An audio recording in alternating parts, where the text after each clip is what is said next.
Well, good afternoon, ladies and gentlemen. I think we'll get started. Gosh, I haven't been in this room in hours. But I usually don't stand here, which is a little bit different. Good afternoon. Well, good afternoon. What a pleasure to see a full house as we celebrate today's events. We've had nothing but success of lately with transit in Missoula. My name is John Engen. I have the privilege of serving as mayor of the city of Missoula. And over the course of last year, I've also had the privilege of hearing over and over again from the folks I and we serve how much they appreciate the fact that they can step on a bus and not spend a plug nickel to do so.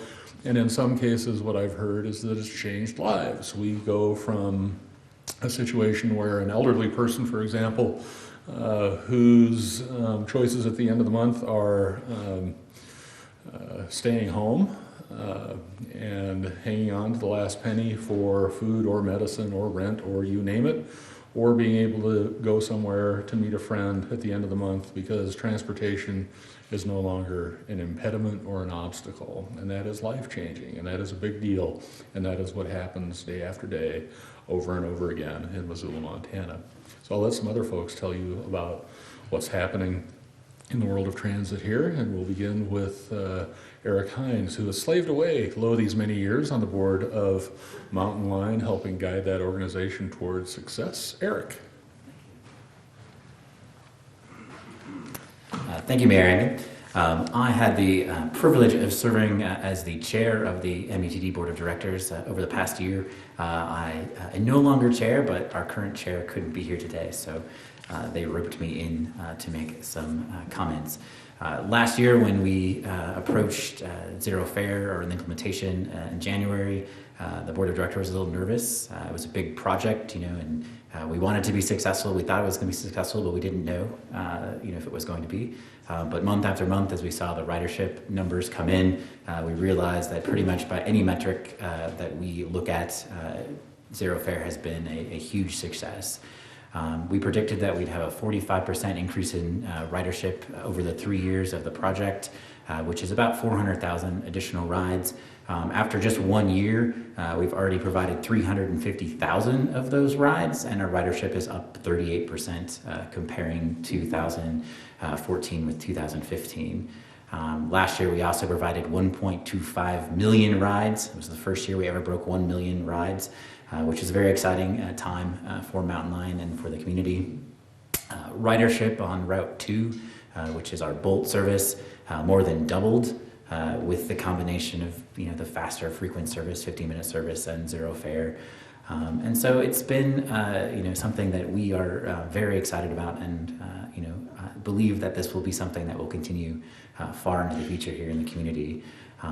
We also saw not just zero fare implemented last year, but also phase 2 of a long-range plan to increase service in the community. We had 27,000 late-night evening service rides, which is also another way of really, providing a benefit to the community that helps to remove barriers to access. When the bus shuts down, if you only rely on the bus, that means you have to be home. But now the bus works into the late evening, and so our community can as well. We all recognize that more riders equals greater benefits for our community. Yesterday, when I got off the bus to go home, my 3-year-old son just randomly asked me, "Why are the buses free now?" And I thought, well, that's a good anecdote to share tomorrow at this event. But the answer that I gave them, because apparently it had been drilled into my head, was because it benefits us all. And he didn't really care about the answer and kept on doing something else. I mean, he's 3. But the reality is that it does benefit all of us. And even if a 3-year-old can see that, I think that the community as a whole certainly can. So we're going to hear some stories from real people who have been affected, who've benefited from moving to zero fare. It's not just about the numbers, which have certainly shown us to be successful. So we're going to hear from Sandy Broadus from ASM Transportation, and I'll call her up here to tell you a little bit. Thank you. Thanks, Eric. I'm Sandy Broaddus. I'm the Bicycle and Pedestrian Program Coordinator for the University of Montana. So I represent ASUM Transportation at a lot of different functions. Most recently at Foreign Student Orientation, which was a huge deal to be able to talk to students about how you can live car-free in Missoula. And Mountain Line is a huge part of that, especially our international students, knowing that there's a bus that goes out to the airport and, you don't have to show your ID or pay a fare to get on the bus. It's a really great option for all of our students. Several of Mountain Line's routes go past the university, and they really complement our UDASH services really well, and it helps our students, not just get to and from campus, but get all over town wherever they need to go. And especially because parking is sometimes an issue on campus, it's great to be able to tell students that you don't need to bring a car to campus because Missoula has all these great transportation options available for you. As a personal avid bicyclist, the bus isn't part of my normal everyday commute, but I really enjoy having that as an option for myself if the weather is really nasty outside, or if I get a flat tire. The Mountain Line buses all have the bike racks on the front, and so I can just load up and get home, even if I'm potentially stranded.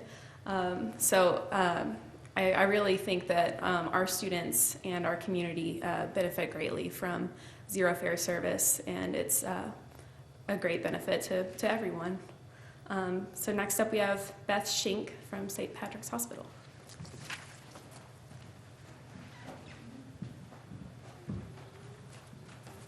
Hello, it's nice to be here today and great to celebrate free bus service as well as just good bus service. So thank you to all of you who work on that.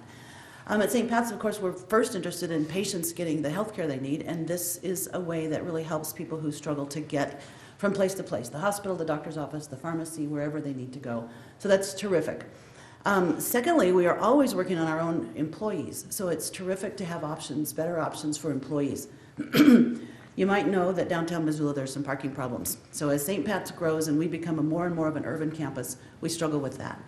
So we have an avid commuter club, and the bus is a big part of it. So is biking, so is walking, telecommuting, carpooling, etc. But I have to tell you, the busers are an avid bunch. They like to talk about what they do. They meet each other there. They greet each other downtown here, and that works well.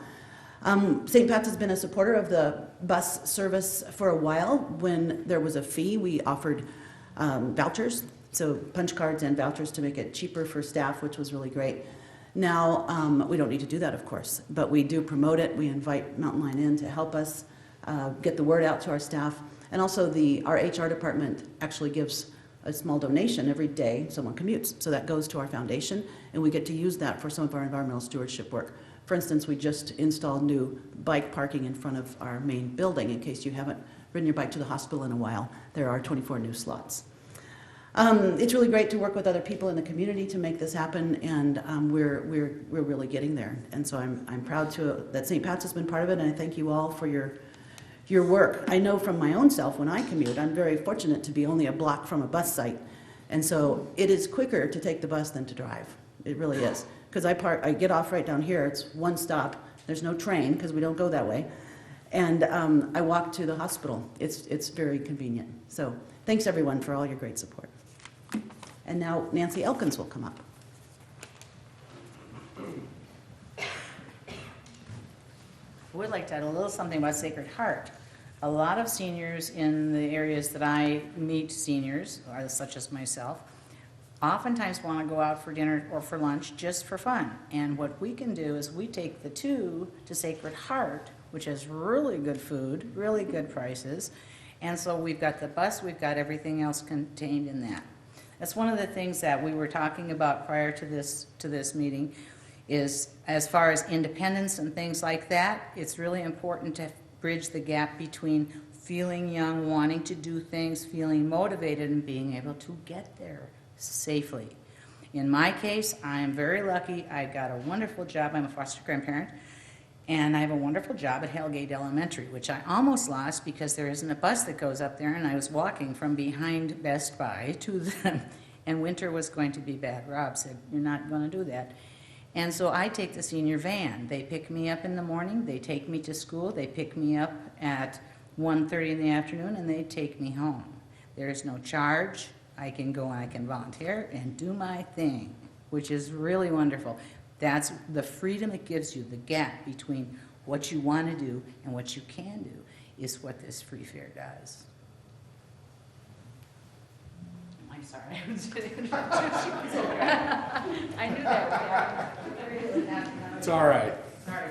It's okay, Nancy just introduced me. Hi, I'm Judd Liston from the University of Montana, and the University of Montana is so very proud to be a Zero Fare partner.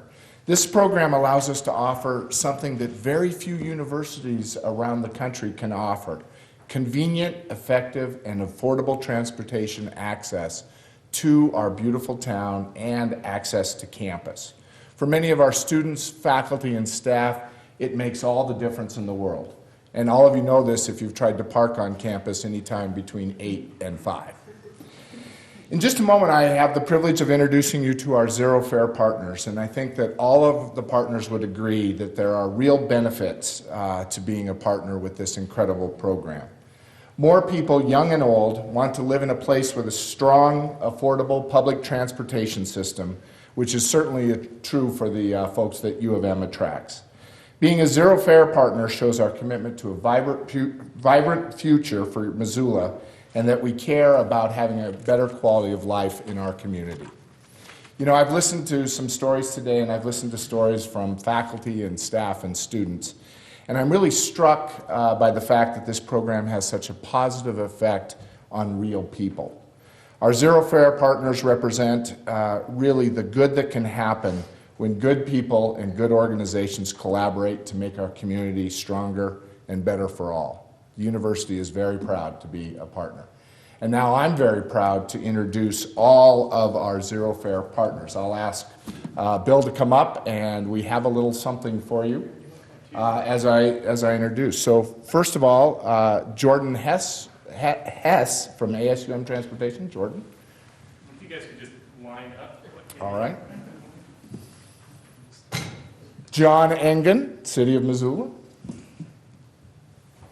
Stacy Rye, Missoula County. Hatton Littman, Missoula County Public Schools. Or Mark Thane, Missoula Power. Mark Main. Yeah. We weren't sure. Okay. Jessica Morris, Metropolitan Planning Organization. Robin O'Day, Community Medical Center. Beth Schenk, Providence St. Patrick's Hospital. Margaret McManus, Missoula Aging Services. Linda McCarthy, Missoula Downtown Association.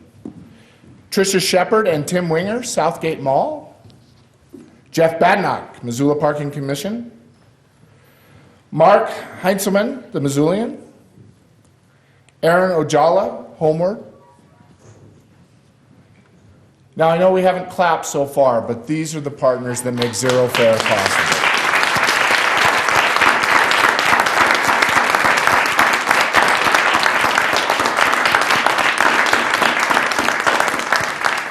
Now it's my great pleasure to introduce Aaron Steele from United Way of Missoula to present a very special thank you. Thank you. And my day job is at United Way, so get your gift in if you haven't already. But today I'm here to talk to you. I'm one of those people that you've been hearing about. So I am an avid bus rider, and the Mountain Line really makes my life in Missoula possible. So thank you for making Zero Fare a reality here in Missoula. 2 years ago, I had an aneurysm when I was 35, and after weeks in the hospital, I could not drive right away. It took me a year before I could drive. And the Mountain Line allowed me to actually be independent, have my son still live with me. We can get downtown, we can go to the library and get books, we can get home. It's really made it possible for me to continue my life as an adult person, even without being able to drive my own car around. So without Mountain Line, we would just not have such a great community. And the Zero Fare makes it possible for us to all take advantage of Mountain Line all the time, right? Like how I never have cash. Most of you probably don't either. So it still means that you can get on Mountain Line and you can get home. You're never trapped downtown. even if you didn't plan ahead and have a dollar bill in your pocket. So thank you for making this program possible, for making Mountain Line available to all of us. And this way I don't have to disappoint my 6-year-old when he says, but Mom, it's better for the earth when we ride the bus. Because it's true, taking your own car is the worst thing we can do for our world. And so Mountain Line makes it possible for me to live up to the expectations of a 6-year-old boy, which is really critical, and still remain independent. So thank you for that. Thank you guys so much.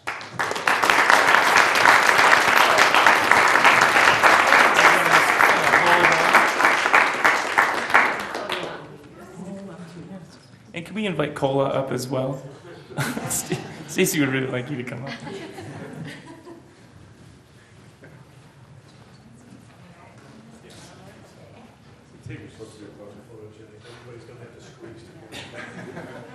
Go to the back. People with a little bit of a height disadvantage, you can stand up front a little bit. If I can see over you.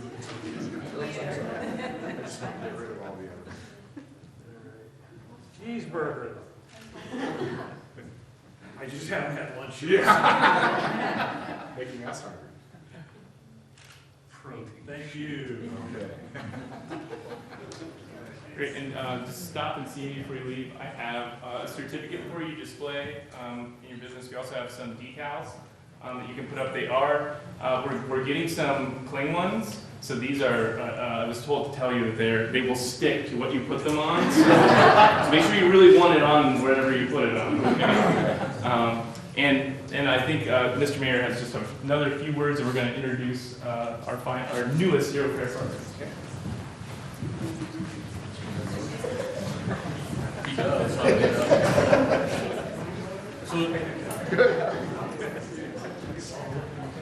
Generally speaking, I try not to refer to myself in the third person, but the mayor does have a scripted role here that says introduce new Zero Fare partner for 2016, which I am happy to do. Would our new Zero Fare partners like to join us? Because I don't know who you are.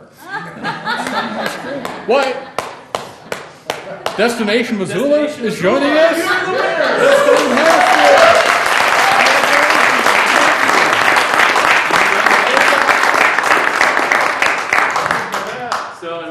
This is going to be living in the transfer center. This is a mock-up, so it's going to be on plexiglass, but technology. Fantastic. So this is everybody who's helping out. Great. Thank you. Oops. Barb, would you like to say anything on behalf of Destination? Well, I saved the best for last, right? I just want to say how proud we are to be partners in this amazing project. It is our mission, every bit as much our mission, to provide strength to our community as it is to sell our community to others and share with them what an amazing community we have and bring them in to boost our economy. This project is so unique, and it is something that we can tout to the world, and we're very proud of it. It helps make our job much easier. So thank you very much.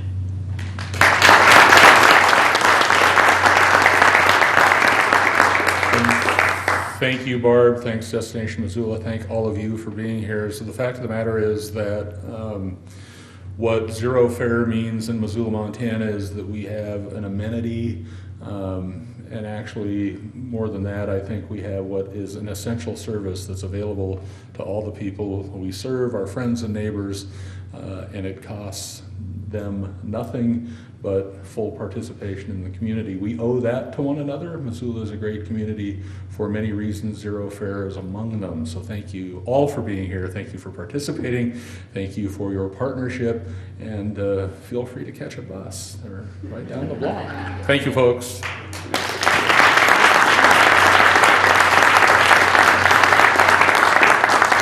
I just want to say a quick thank you. Thanks. I just want to say a quick thank you to everybody for coming out, especially to to Mayor Engen for serving as our MC. I'd really encourage you to take a look at some of the real stories that we've collected from people whose lives have really been affected, and it's really touching. It's really kind of moved me, and I think many of us who work for Mountain Line, it really helps us connect with why we do the things we do. So please check those out. We're going to be sharing them with folks throughout the year because we literally have so many. I mean, we've received over 50, maybe almost 100 stories from people, which is really, really incredible. So thank you all so much for coming. Please eat the rest of the food, and we'll be seeing you very soon. Please ride the bus. Thanks.